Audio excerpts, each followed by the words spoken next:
केंद्रीय माध्यमिक शिक्षा बोर्ड की परीक्षाओं के दौरान एक अजीब मामला सामने आया है, जिसने छात्रों और शिक्षकों के बीच चर्चा छेड़ दी है। सोमवार को आयोजित 12वीं कक्षा के अप्लाइड मैथमेटिक्स के प्रश्न पत्र में दिए गए क्यूआर कोड को स्कैन करने पर एक अनोखी स्थिति देखने को मिली। कुछ छात्रों ने जब पेपर के फ्रंट पेज पर छपे क्यूआर कोड को स्कैन किया तो वो सीधे यूट्यूब पर खुल गया और वहां विदेशी संगीत बजने लगा। आमतौर पर क्वेश्चन पेपर में दिया गया क्यूआर कोड पेपर की पहचान और उसकी प्रामाणिकता जांचने के लिए लगाया जाता है, लेकिन जब ये कोड स्कैन करने पर यूट्यूब लिंक खुलने लगा तो छात्रों के बीच भ्रम और चिंता बढ़ गई।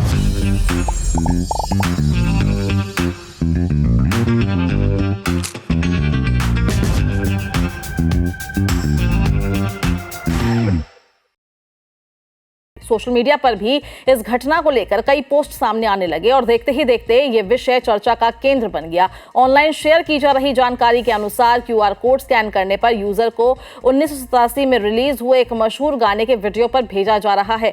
ये गाना ब्रिटिश गायक रिक एस्टली का never gonna give you up है। इंटरनेट की दुनिया में इसे रिकरॉल मीम के नाम से भी जाना जाता है। आमतौर पर इस मीम का इस्तेमाल मजाक या ट्रोल करने के लिए किया जाता है और इसी वजह से कई छात्रों और अभिभावकों के मन में ये सवाल उठने लगा है कि कहीं उन्हें नकली क्वेश्चन पेपर तो नहीं दिया गया।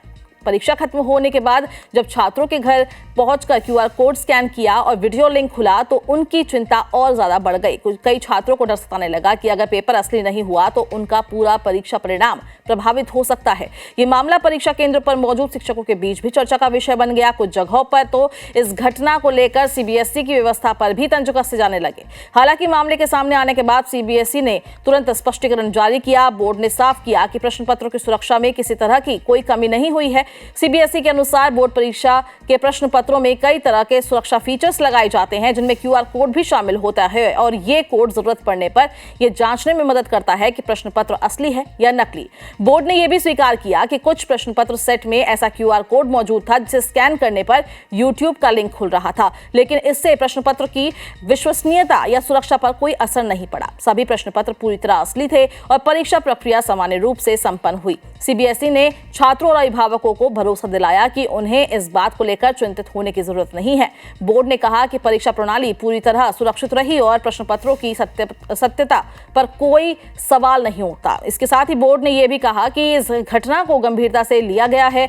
भविष्य में ऐसी स्थिति दोबारा ना हो, इसको लेकर आवश्यक तकनीकी और प्रशासनिक कदम उठाए जा रहे हैं। इस पूरे मामले ने भले ही कुछ समय के लिए छात्रों के बीच उलझन पैदा कर दी हो, लेकिन सीबीएसई के स्पष्टीकरण के बाद यह साफ हो गया है कि परीक्षा प्रक्रिया और प्रश्न पत्र पूरी तरह से सुरक्षित थे।